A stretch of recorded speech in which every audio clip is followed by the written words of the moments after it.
Ma'am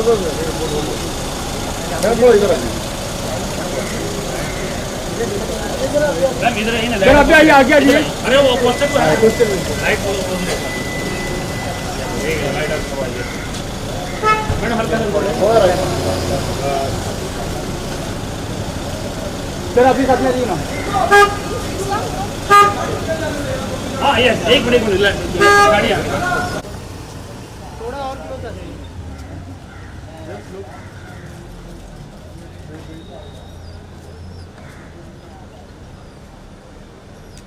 single single करना है? नहीं पहले रुको सर, यहाँ पे देखिए।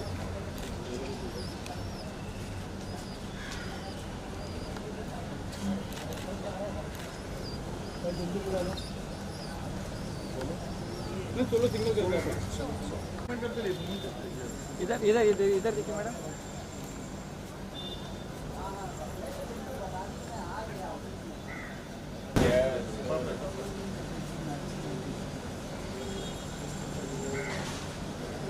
सर अभी आइए सर, आइए विंध्या जी इधर इधर एक बार साथ में आइए। थोड़ा इधर ठीक है, साथ में के लिए लेते सर। हम थोड़ा लेफ्ट साइड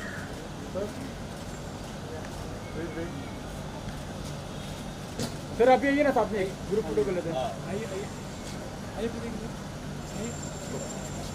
थोड़ा और नजदीक यहाँ पर सर थोड़ा पोस्टर को भी देखने दीजिए। हाँ वो दिख जाएगा देखिएगा पोस्ट में डाल देंगे। हाँ पोस्ट में ठीक है भाई।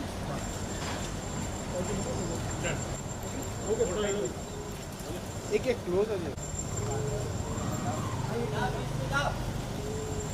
थैंक यू जी आइए ओके वेट सर आप आइए ओके थैंक यू सर। आइए परफेक्ट थोड़ा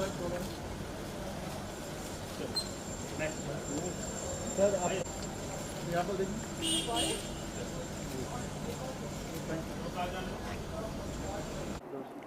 okay first of all congratulation, trailer काफ़ी अच्छा है, क्या कुछ कहना चाहेंगे इसमें? Thank you so much. पूछिए क्या पूछना है आप बताइए। Thank you. कन्वर्सेशन का एग्जैक्ट मीनिंग क्या है आपके हिसाब से, जैसे कि इसका नाम दिया गया है मूवी का द कन्वर्सेशन? जी कन्वर्जन का मीनिंग ये है मैम, जिस तरह से हमारे सोसाइटी में ना जिस तरह से फोर्सफुल कन्वर्जन जो होते हैं किसी रिलीजन में या जो भी है, तो वो उसका मतलब वही मतलब है फ़िलहाल तो। बाकी एग्जैक्टली तो जब आप फिल्म देखेंगे तो तभी आप बता पाएंगे कन्वर्जन क्या है। जी तो इसमें एक्चुअली ये इट्स अ लव स्टोरी, तो आप इसको एक अलग व्यू पॉइंट से मत देखिए कि इसका मतलब क्या है। इट्स पर्टिकुलरली स first love story, triangle love story है, जो कि देव, बबलू और साक्षी जो हम लोग 3 किरदार हैं, इसके रिवॉल्व पूरी हो रही है स्टोरी। और ये स्टोरी कॉलेज की है और उसमें कैसे आगे चल के क्या क्या होता है ये आपको देखने मिलेगा। और इसके साथ ही साथ लव स्टोरी के साथ साथ ये फिल्म एक अपने आप में एक बड़ा सोशल मैसेज दे रही है। बिकॉज लव मतलब लव एक प्यारी चीज़ होती है, प्यार पे तो पूरी दुनिया कायम है। उस प्यार का गलत यूज़ ना हो, उस प्यार के से आज की यूथ भटक ना जाए। तो हमारी फिल्म का जैसे टैगलाइन है कि सेव आवर डॉटर्स, तो हमारी आज की जो यूथ है मोस्टली गर्ल्स, उनको एक अवेयरनेस जा रही है कि आप प्यार करिए अपना। वो प्यार कोई भी कर सकता है, किसी भी हर तरीके का प्यार होता है, बट आप गलत दिशा में मत जाइए। तो ये है पर्टिकुलर किसी चीज़ को या किसी कम्युनिटी को टारगेट करना नहीं। बिकॉज हम लोग एक्टर्स हर बार ये चीज़ें सवाल किया जाता है कि क्योंकि हम एक किरदार एक्टर, हमारा काम है किरदार को निभाना, किसी की उसको ठेस पहुंचाना काम नहीं है जी। और इसमें मेरा किरदार है बबलू इकबाल शेख, और इसमें अलग अलग इसके लेयर्स हैं कैरेक्टर्स के अपने आप में, और ये बाकी फिल्म देखेंगे तो पता लगेगा। रोल क्या है इसमें? जी मेरा कैरेक्टर का नाम है वो है देव। तो बेसिकली देव, बबलू और साक्षी के बीच में एक लव ट्रायंगल है। तो हम कॉलेज में साथ में पढ़ते हैं सब लोग, तो किस तरह से एक लव स्टोरी शुरू होती है तीनों के बीच में, मतलब बेसिकली इन दोनों के बीच में, और मैं तीसरा हूँ जो जिसको सिर्फ प्यार होता है। वो 22 अप्रैल को आपको पता चलेगा क्या है एक्चुअली कहानी। तो बेसिकली वो लड़का इस तरह का है कि जो मॉडर्न होने के साथ साथ मतलब अपने फैमिली वैल्यूज़, अपने रिलीजियस वैल्यूज़ जो भी उसके फैमिली की हैं वो भी साथ में लेके चल रहा है। तो एक बहुत ही सुलझा हुआ, बहुत ही अच्छा कैरेक्टर है। तो एक देव मतलब जैसे कि वो एकदम देव मानुष है। तो अच्छा करने में मज़ा आया। और बनारस में हमने शूटिंग करी पूरी फिल्म की। तो बनारस इट्सेल्फ वो बहुत ही रिलीजियस प्लेस है, और वहाँ पे 30 दिन रह के एकदम हम लोग पूरा शुद्धिकरण हो गया हम सबका, जितनी भी टीम थी। तो जी मज़ा आया। ओके, जब आप लोग शूट कर रहे थे तो क्या कुछ चैलेंजिंग लगा, क्योंकि आप लोगों का रोल जो है काफ़ी डिफरेंट है और आप लोग उस प्लेस पे भी गए हैं जहाँ पे काशी कहा जाता है, तो कितना कुछ क्या रहा आपका चैलेंजिंग तो सबसे पहले ये था कि जब मैं इस फिल्म की ऑडिशन दी थी, मैं मिला था तिवारी जी से, तो मैं ऑलरेडी बहुत ओवरवेट था, तो मेरे को कॉलेज बॉय में कन्वर्ट होने मेरे को बहुत सिर्फ 20 दिन मिले थे, तो मैंने अपनी डाइट में इतना कटिंग किया कि मैं एक कॉलेज बॉय जैसा लुक कर लूँ। और उसके बाद जब स्क्रिप्ट सुनी थी तो स्क्रिप्ट में जो बबलू का किरदार है उसमें उसका थ्रू आउट एक नहीं है, उसके अलग अलग लेयर्स हैं, ठीक है। तो उसमें घुसने के लिए मुझे काफ़ी स्क्रिप्ट मैं रीड करता था डेली, और बाकी शूट करते और उसमें मैं रम गया, और मैंने बहुत मेहनत की है बबलू को जी कर ऑडियंस तक पहुंचाऊं। जी सर आप? जी, जैसे कि मैंने कहा कि बनारस में मतलब वो जगह ही वैसी है कि वहाँ पे हमें कैरेक्टर में ज़्यादा मुझे स्पेशली वो घुसने के लिए ज़्यादा मेहनत नहीं करनी पड़ी।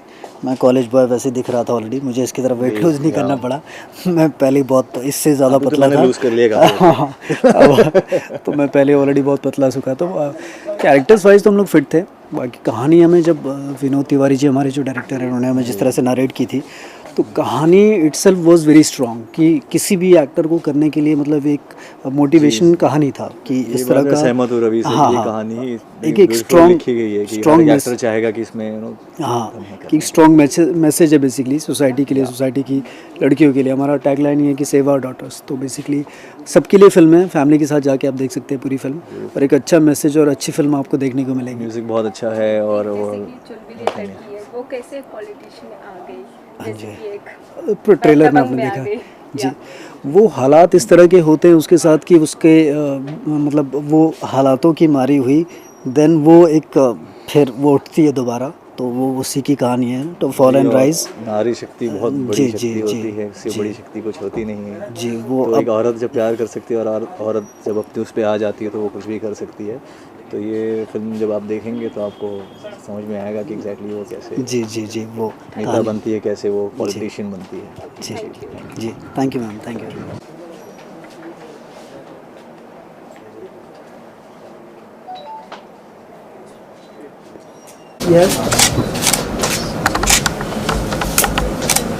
आप बोलते हैं सब कुछ यहाँ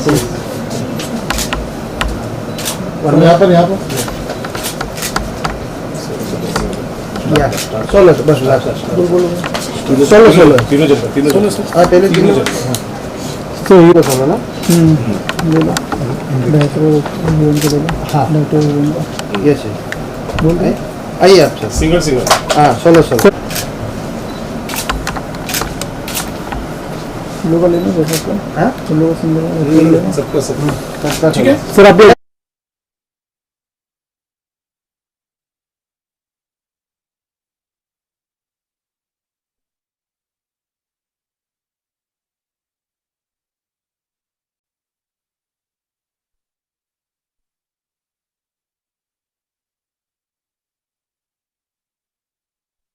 थीम है बेसिकली, लेकिन मुझे लगता है ऐसा लव जिहाद के बेसिस पे है, तो क्या कहना चाहिए इस प्रोजेक्ट को लेकर आप? ये सवाल किसके लिए? आपसे। अच्छा मुझसे, ओके। जी कन्वर्जन जो आपने बोला बिल्कुल हमारी फिल्म एक रियल मुद्दे को लेकर आ रही है। फिल्में समाज का आईना होती हैं, तो जो भी चीज़ें हो रही हैं वो ये फिल्म दर्शा रही है, और ये करंट हमारे बहुत बड़ी प्रॉब्लम है जो हमारे इंडिया में चल रही है, और इसी वजह से ये फिल्म सोशल रिस्पॉन्सिबिलिटी और सोशल मैसेज के साथ एक एंटरटेनमेंट पैकेज में हम लेकर आ रहे हैं, ताकि लोगों को मैसेज पहुँचे, लेकिन साथ ही साथ एंटरटेनिंग वे में कही गई बात जो है वो यूथ जो है उनको टारगेट ऑडियंस है हमारे, तो उनको वो ज़्यादा अच्छी तरीके से समझ में आती है, इसीलिए द कन्वर्जन हम इस तरीके से लेकर आ रहे हैं। सर ये जानना फिल्म रियल लाइफ इशू से बना अच्छी बात है, लोग देखते हैं, कमर्शियली बेनिफिट भी होता है, लेकिन रियल लाइफ इशू पे फिल्म बनाने से रियल लाइफ इशू का जो प्रॉब्लम है वो कितना सॉल्व होता है, ये आप बताइए। देखिए सिनेमा एक माध्यम है, जितना हम सीखते हैं, अगर आज हम सिनेमा को अगर उस तरीके से देखें कि सीखने के नज़रिए से देखें, तो जितने भी आज एक्टर हैं, कभी कभी वो लोग खुद बोलते हैं कि मैं फिल्में देखता था और आज फिल्में देख के मैं एक्टर बना।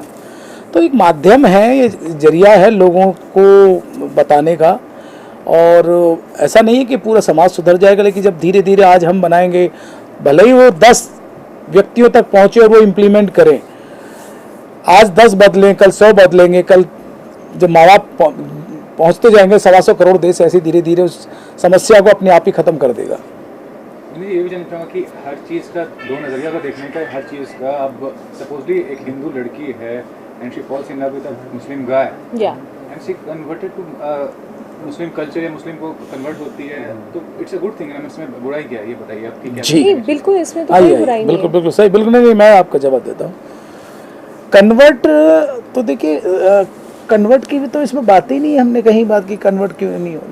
जब पत्नी जब एक लड़की जब शादी करती है, तो हर धर्म में जब लड़की जब शादी करती है, और नहीं, आप सवाल आके इधर आप आके पूछिए, है ना, तो फिर आप यहाँ आइए फिर।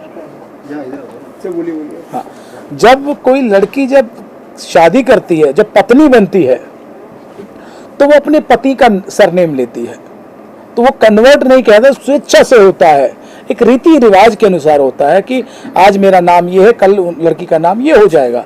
लेकिन आज के माहौल में ऐसा है कि लड़की अपने पिता के सरनेम के साथ साथ अपने पति के सरनेम को भी कैरी करती है। लेकिन वही अगर दबाव के साथ किया जाए कि नहीं तुम्हें तो ये करना पड़ेगा, तुम्हें इस छल के साथ किया जाए, अपनी पहचान छुपा के प्यार करना, शायद इसीलिए सरकार ने इसका नाम लव जिहाद दिया है। हम इसको कहते हैं कि फोर्सफुली कन्वर्जन, कि इच्छा से जो कर रहा है वो इच्छा से। आज इंडस्ट्री से लेके बाहर भी जितनी शादियां होती हैं, वो इस इच्छा से, जिन्होंने अपना धर्म बदला, अपना नाम बदला, वो अपनी इच्छा से कर रहे हैं। लेकिन दबाव में जाके किया जाता है, छल के साथ किया जाता है, धोखे के साथ किया जाता है, वो फोर्सफुली कन्वर्जन है, वही लव जिहाद है। सर आपने कैसा लग रहा है इस फिल्म का हिस्सा बन के, और क्या किरदार निभाने बेसिकली इस फिल्म में आप?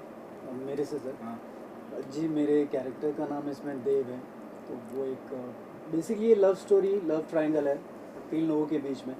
तो एक हिंदू समाज का लड़का है जो कि एक मॉडर्न सोच रखता है, लेकिन अपने फैमिली, अपने रिलीजियस वैल्यूज़ को, अपने वो सब भी साथ में लेके चलता है। तो बेसिकली कहानी में जो भी कंट्रीब्यूशन है वो ये है कि जो भी साक्षी प्रॉब्लम में आती है या जिस तरह की उनकी ज़िंदगी में, उन्हें सपोर्ट करता है, एक अच्छी राय देता है, अच्छा समझदार लड़का है। तो बस उतना ही किरदार है सर मेरा फिलहाल। बाकी 22 अप्रैल को आपको देखने को मिलेगा। Good, very good. सर आप बताइए क्या कहना चाहेंगे प्रोजेक्ट के बारे में, और क्या किरदार निभा रहे हैं? किसके बारे में? प्रोजेक्ट के बारे में। प्रोजेक्ट के बारे में सर से इतने तो इतना अच्छे से बता ही रहे हैं कि जो कन्वर्जन है अपने आप में, जो ऐसा एक सोशल अवेयरनेस है जो आज की जो यूथ है, जैसे हमारा टैगलाइन है सेव डॉटर्स, तो ये एंटरटेनमेंट के साथ साथ जो हमारी जो यूथ है, मोस्टली गर्ल्स जो हैं, उनको एक सही दिशा मिलेगी कि प्यार करना गलत नहीं है। प्यार पे ही पूरी दुनिया कायम है। प्यार तो हर चीज़ जैसा होता है, बट सही प्यार करने में गलत रास्ता ना भटके। तो एक अवेयरनेस लोगों को मिल जाएगी और एक एंटरटेनमेंट के साथ पूरा पैकेज मिल जाएगा फिल्म का। सर ये भी फोर्सफुल वर्ड जो यूज़ किया जाता है कि हाँ कन्वर्जन के लिए फोर्स किया जाता है किसी को, इतनी सारी इलीगल चीज़ें होती हैं दुनिया में, अगर कोई इंसान नहीं उसका पार्ट बनना चाहे तो पूरी फोर्सफुली, आपको लगता है कि उस चीज़ के लिए उसको राज़ी कर सकता है? देखिए, फोर्सफुली तो अपने आप में गलत तो होते ही, चाहे किसी भी चीज़ के लिए आप फोर्स करें, हर इंसान का। जी जी सर आपका क्या कहना है इस बारे में? फोर्सफुल वर्ड जो यूज़ किया जाता है कन्वर्जन के लिए, जी, फोर्सफुल वर्ड सही है कि फोर्स करके आप किसी को कन्वर्ट कर सकते नहीं, हैं? फोर्सफुली हम तो ये करें, फोर्सफुली शब्द ही गलत है। हम ये करें जो फोर्सफुल कन्वर्जन होता है वो गलत है, हमने उसको सही कहा ही नहीं है। हम ये कह रहे हैं कि कन्वर्जन स्वेच्छा से किया जाता है। कन्वर्जन मतलब होता है कि स्वीकारना, हम किस चीज़ को स्वीकार रहे हैं, हम ग्रहण करना, लेकिन दबाव दे के नहीं तुम्हें ये ग्रहण करना पड़ेगा, this is a force conversion. कहाँ तक मानते हैं कि इस चीज़ को लेकर गवर्नमेंट एक हार्ड स्टेप उठाए? मैं आपकी बात, आपके सवाल से पहले ही बता दूं, अगर ये समस्या नहीं होती जो आप कहना चाह रहे हैं, समस्या नहीं होती तो आज जो इतनी बड़ी स्टेट है उत्तर प्रदेश, मध्य प्रदेश, गुजरात, तो ये इस पर इतना सख्त कानून नहीं बनाती। कहीं ना कहीं समस्या है, उनको वो नहीं पड़ा है कि ऐसे चलिए कानून बना देते हैं। जब समाज में सरकार तभी निर्णय लेती है जब उनके सामने कोई समस्या आती है, और वो समस्या बड़े रूप में जब आती है तो उसके लिए एक्शन प्लान बनाया जाता है, उसके लिए कानून बनाए जाते हैं। इस प्रोजेक्ट पे विपुल शाह भी शायद एक फिल्म आने वाला है, आपको मालूम ही होगा। 32,000 केरला में गर्ल्स मिसिंग है काफ़ी सालों से, और गवर्नमेंट ने कोई स्टेप नहीं उठाया है, और कन्वर्जन ही शायद उसका थीम है कि कन्वर्ट किया गया उनको, और कहाँ है वो अभी तक लापता है, उनका कोई तो क्या कहना चाहेंगे उस चीज़ को लेकर कि ये जो सब्जेक्ट है मिसिंग का और कन्वर्जन का और दिस काइंड ऑफ टॉपिक कितना ज़्यादा हाईलाइट किया? बहुत अच्छी बात है। मेरे मित्र जिनका नाम बताया, क्या नाम बताया आपने? विपुल शाह जी। विपुल शाह जी जैसे और भी लोग निकल के आए, आज हमने शुरुआत कर दी है, लेकिन शुरुआत करने की देर है। हमें भी हमें भी बहुत सारा डर था कि हम ये सब्जेक्ट करें नहीं करें, क्या होगा। हमने भी 50 लोगों के पास में इस सब्जेक्ट को लेके गए थे, उन्होंने कहा कि यही सब्जेक्ट मिला था आपको फिल्म करने के लिए, सॉरी हम आपके साथ में एसोसिएट नहीं हो सकते, हम इस फिल्म में आपके साथ में एज ए प्रोड्यूसर नहीं आ सकते, एज ए पार्टनर नहीं आ सकते। लेकिन ये कि एक शुरुआत कर दी है, तो शुरुआत अगर देखी, जैसे अभी आपने बताया कि शायद अब उन्होंने भी फिल्म बनाने का निर्णय लिया, फिर और भी व्यक्ति लेंगे। मैं चाहता हूँ ऐसे 10-20-50 लोग आएँ तो इस समस्या को इस लेवल पे उठा के लेके जाएं, ताकि वो समस्या के से लोग इतने जागरूक हो जाएं, ताकि उस दलदल में फंसे ना। फिल्म का जो माध्यम सॉरी जी विनोद जी, एक प्रश्न पूछना चाहती हूँ। जी ये फिल्म एकदम गहन मुद्दे पे बनी हुई है और वर्तमान मुद्दे पे, जैसे कि आप बता रहे हैं, और लोग भी जानते हैं, लेकिन एक तरह से सुनते दूसरे से इग्नोर करते हैं। तो इसके लिए क्या आपने कोई शोध किया, या तो फिर इसके फिल्म के अंदर कोई ऐसा लाइव है जिनको आपने फिल्म में उसको उतारा? ये पूरी कहानी काल्पनिक नहीं, कहानी बिल्कुल काल्पनिक नहीं है। ट्रू इंसिडेंट जो इंडिया में हो रहे हैं, जो घटनाएं घटी गई हैं, उनसे प्रेरित होकर ये फिल्म बनाई गई है। हाँ, सहारा लेना पड़ता है काल्पनिक थोड़ा सा उसके लिए, मॉडर्नाइज करने के लिए। सीन्स रियलिस्टिक सीन नहीं है काल्पनिक, लेकिन काल्पनिक के साथ साथ जो आजकल की जो घटनाएं घटी गई हैं, उस घटनाओं से प्रेरित होकर ये फिल्म बनाई है। बिरला जी, आपसे एक सवाल करना चाहूँगी जी। कि अभी पहले की लड़कियाँ तो चलो कम पढ़ी लिखी रहती थी, लेकिन अभी की लड़कियाँ पढ़ी लिखी है, मॉडर्न है, सब चीज़ जानते हैं, लेकिन अभी उनका कन्वर्जन ज़्यादा हो रहा है। पहले गरीबों का, छोटे वर्ग का कन्वर्जन होता था दबाव से, किसी भी प्रकार से, लेकिन अभी की पढ़ी लिखी शिक्षित लड़कियाँ ही उनके साथ ये हो रहा है। तो क्या कहना चाहिए? देखिए, लड़कियां, क्योंकि मैं इस बात को बहुत अच्छी तरीके से समझती हूँ, हम चाहे कितनी भी पढ़ी लिखी हो जाएं, लेकिन जो लड़कियां होती हैं ना, हम बहुत इमोशनल होती हैं। हमारा जो रूट है, हमारे अंदर जो ऐसी चीज़ें हैं, हमारे अंदर वो इमोशंस रहते ही हैं। आप चाहे कितनी भी मॉडर्न हो जाइए, लेकिन कहीं ना कहीं आप अपनी पढ़ाई लिखाई जो कर रहे हैं, उसके साथ ही साथ हमेशा जो प्यार है उसे लड़कियां उसके लिए बहुत इमोशनल होती ही हैं। अब वो आप भी अग्री करेंगी कि जब हम अपने पार्टनर से प्यार करते हैं तो 100% से भी ज़्यादा देते हैं उस रिश्ते को बचाने के लिए, उस रिश्ते को चलाने के लिए। उस रिश्ते में बहुत कुछ इन्वेस्ट लड़कियां करती ही हैं। और जब इमोशंस की बात आती है ना, तो आप चाहे कितने भी शिक्षित हो जाएं, लेकिन वो कहीं ना कहीं कमज़ोर पड़ जाती हैं। तो हमारी फिल्म यही मैसेज लेकर आ रही है कि आप इस फिल्म को देखिए और आपको समझ में आएगा कि आप कहाँ गलत जा सकते हैं। वो अवेयरनेस फैलाने के लिए ही हमारी ये फिल्म आ रही है। विनोद जी, पूछना चाहूँगी कि पहले 90s में था तो बच्चों को उतना समझाने की जरूरत नहीं पड़ती, लेकिन 90s के बाद अभी जब से समझिए 2000 आया है और ये नया युग समझिए इस तरह से, तो ये संस्कार जो है जो कहीं पीछे छूट गया, क्या ये कारण तो नहीं है कन्वर्जन का? नहीं, ये कारण नहीं। जितना हम आज पहले देखा होगा कि 8-10 साल में हम कभी कुछ, हमारे हाथ में ना मोबाइल है, कुछ भी। मोबाइल आते आते हमारे सदियाँ बीत गई कि इतने साल हो गए। आजकल बच्चा 2 साल का आता है तो उसके पास में आ जाता है। 6 साल 8 साल का बच्चा पूरे वर्ल्ड में जाके कहीं भी होता है वो सब देख सकता है। वो जो एडवांस हुए हैं लोग, उसका कारण ये है। और दूसरा कारण ये है कि पहले क्या था, एक फैमिली साथ में रहती थी, एक परिवार जो होता था, परिवार साथ में रहता था। अब क्या हो गया है, आदत पड़ गई कि हमको अलग अलग रहने की। जब से वो अलग रहने की जो आदत पड़ी हुई है, एक ही परिवार में अगर 2 बच्चे हैं और पति पत्नी हैं, तो एक पति पत्नी आपस में उधर एक कोने में लगे पड़े, एक उधर लगे पड़े, बच्चा गेम खेल रहा है और एक उधर लगा पड़ा, चारों कोने लेके फिक्स रहते हैं। ये जो दूरियां हुई हैं, चाहे डिजिटली हुई हैं, जो अब इतना सामने आ गया है। पहले क्या था, पहले जिम्मेदारी थी, माँ बाप की जो नैतिक जिम्मेदारी है वो कहीं ना कहीं ख़त्म हुई है, क्योंकि वो, और उसके पीछे भी एक वजह है, बोले हम अपनी लाइफ जीना चाहते हैं। उस लाइफ क्या पहले के जो व्यक्ति थे वो लाइफ नहीं जीते थे? हमें जो इतना पाल पोस के बड़ा किया उन्होंने, तो क्या उन्होंने जिम्मेदारी नहीं निभाई होगी? आजकल जो जीने का जो तरीका है वो थोड़ा बदल गया है, और यही तरीका अगर हम अपने बच्चों को देंगे कि नहीं वो तरीका बहुत अच्छा था, वो बहुत केयर जो करते थे वो अच्छा था, और बच्चों को जितना हम बताएंगे, हम जो गंदगी होती है ना, हम बच्चों से छुप के बात करते हैं कि यानी बच्चों को मालूम नहीं पड़ जाए, जबकि हर पिता, हर पत्नी की, हर एक मैं कह रहा हूँ एक वाइफ की जिम्मेदारी बनती है वो ये कहे कि हमारी या समाज में समस्या है तो खुल के अपने बच्चों से शेयर करे और उन्हें बताए कि ये समस्या है, ये गलत है, ये सही है। और जिस दिन हमारे बच्चों को ये गलत और सही मालूम पड़ जाएगा तो वो डिसीजन लेने में, वो निर्णय लेने में इतने ही सक्षम होंगे और वो इस तरह के किसी भी दलदल में नहीं फंसेंगे। विंध्या जी, अगर आपके किरदार की बात करें तो कितना डिफरेंस महसूस करती है जो किरदार आपने निभा रही है साक्षी का, और विंध्या में क्या डिफरेंस महसूस करती है?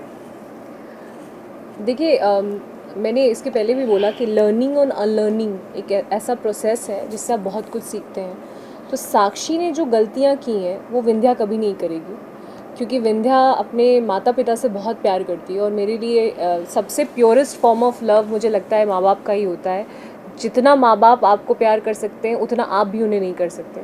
तो मेरी ज़िंदगी में हर एक डिसीजन, हर चीज़ मैं अपने माँ बाप से पूछ कर ही लेती हूँ। ये मेरा एक रूल है लाइफ का और वो कभी चेंज नहीं होने वाला है, ना हुआ है।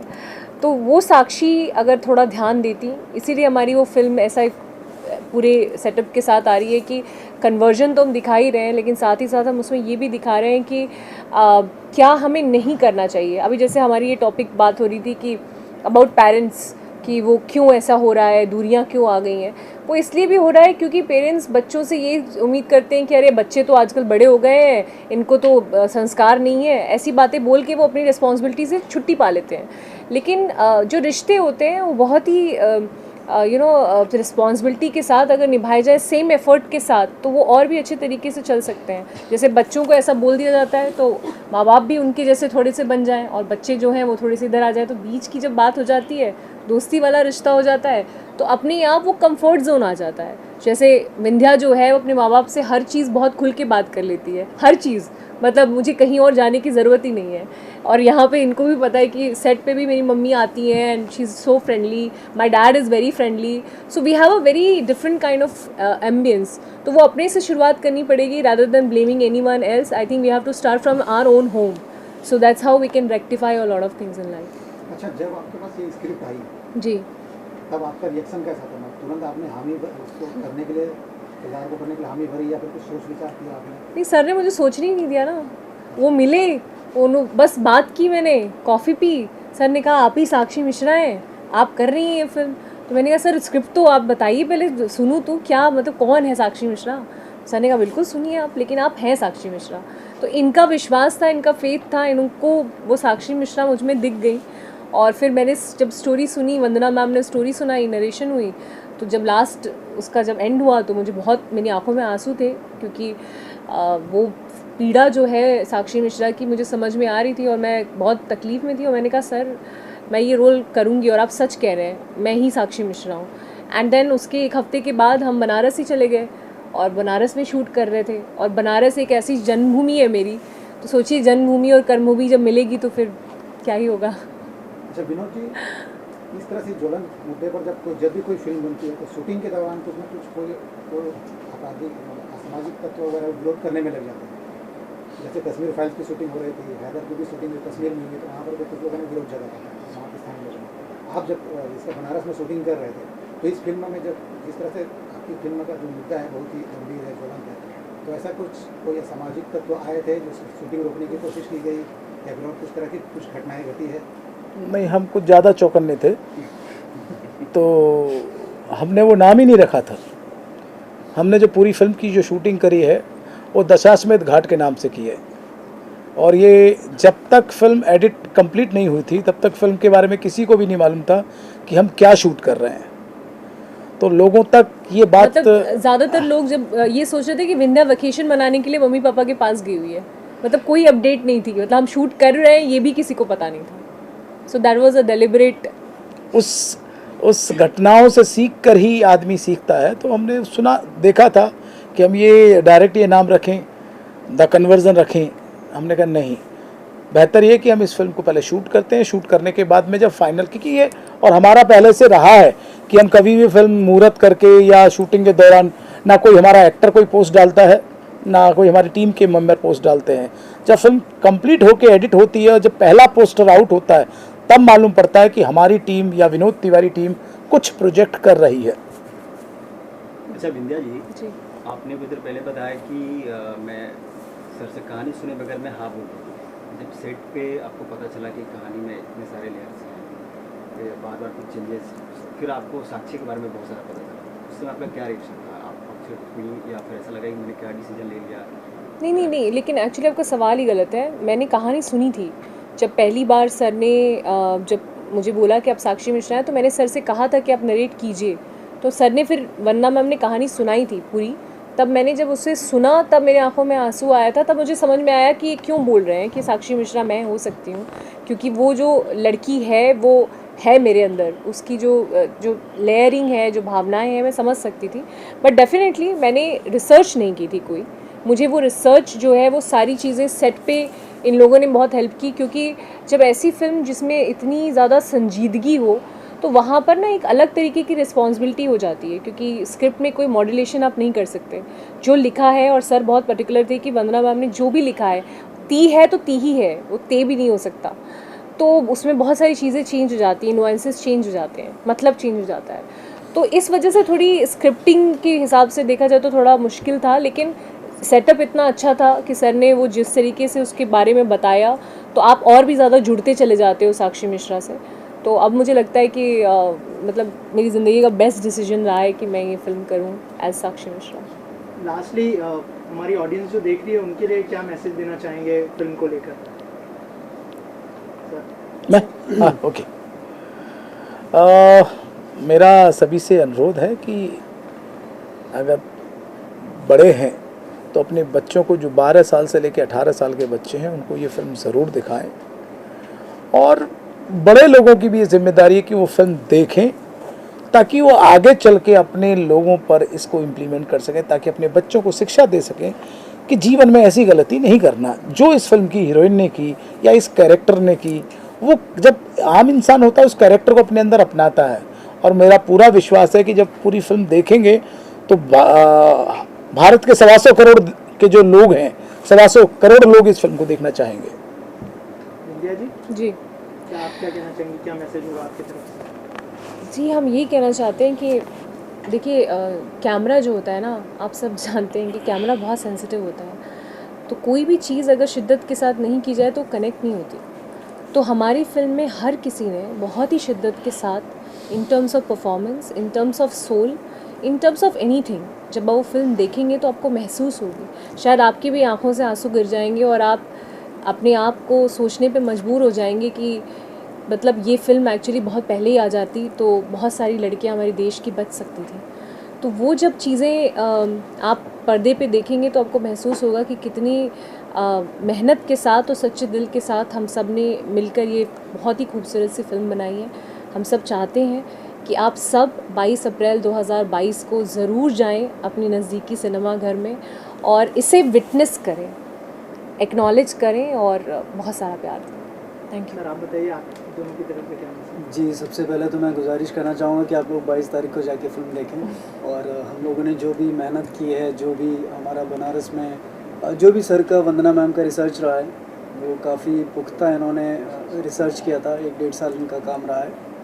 तो होप करना चाहूँगा कि आप सब लोग फिल्म देखें, और फिल्म से एक अच्छा स्ट्रॉन्ग मैसेज है सोसाइटी के लिए, तो आई एम श्योर आप लोगों को पसंद आएगा, क्योंकि सबका ईमानदारी का काम है, और जब भी कोई भी काम जो पूरी ईमानदारी से किया जाता है तो पसंद आता है। तो यही उम्मीद है आप लोगों से कि आप लोग 22 अप्रैल को हम लोगों को बहुत सारा प्यार देंगे और फिल्म को सराहेंगे। जी सर आप क्या कहना चाहेंगे? आप बस यही कहेंगे, सर ने जैसे इतने अच्छे से पूरी फिल्म को शूट किया है वाराणसी में, और बनारस ये इतना स्ट्रगल करते करते यहाँ तक पहुँचे हैं, तो एक सफलता तभी होती है, उसमें पेशेंस बहुत ज़रूरी होता है। तो सर ने पेशेंस बहुत रखा, हम सब ने, हमारा टीम एफर्ट रहा है, नहीं तो पेशेंस रखते रखते लोग बहुत गिव अप कर देते हैं। तो एक होता है कि हर सही चीज़ का सही वक्त होता है, तो मुझे लगता है अब ये सही वक्त आ चुका है, और ये अब आप सबके सामने बहुत जल्द आने ही वाला है। और बाकी तो जो मैं अपने किरदार के बारे में ज़्यादा बोलूँगा नहीं, वो तो फिल्म देखेंगे, क्योंकि मैंने, सर ने मुझे इतने अच्छे से नरेट किया था, जब इन्होंने मुझे स्टोरी सुनाई थी तो मैंने पूरा सुन के, मेरे माइंड में जब चल रहा था कि ऐसी फिल्म तो कभी बनी नहीं ऐसा, और मैं तो अपने आप को बहुत लकी मानता हूँ बीइंग एक्टर। मैं एक भारत का युवा भी हूँ कि मुझे कलाकार के होने के साथ साथ इस चीज़ को एंटरटेनमेंट के साथ साथ एक अपना सोशल अवेयरनेस भी दे रहे हैं आज की यूथ को, तो आई फील वेरी लकी। बस यही कि गाने म्यूज़िक बहुत अच्छा है इस फिल्म का ओवरऑल। अगर आप इस टॉपिक से हट के देखें इस फिल्म में वैसे बहुत होता सारी है, चीज़ें हैं ये गाते बहुत अच्छा है। हाँ तो अगर आपकी आवाज़ में 2 लाइनें हो। हाँ इसका इसी फिल्म का गाना इसका टाइटल सॉन्ग है, इसका जो रोमांटिक सॉन्ग है वो सुना देता हूँ। आँखों के ताज महल में राज है तेरे ही चेहरे का, हुआ ये दिल आशिक मिजाज है बैठे बैठाए बेवजह, मुझ पे चढ़ गया चाहत का खुमार है, तेरे इश्क की ऐसी धुन सवार है, तेरे इश्क की धुन सवार है। Thank you so much all of you and all the best. Thank you thank you चलिए।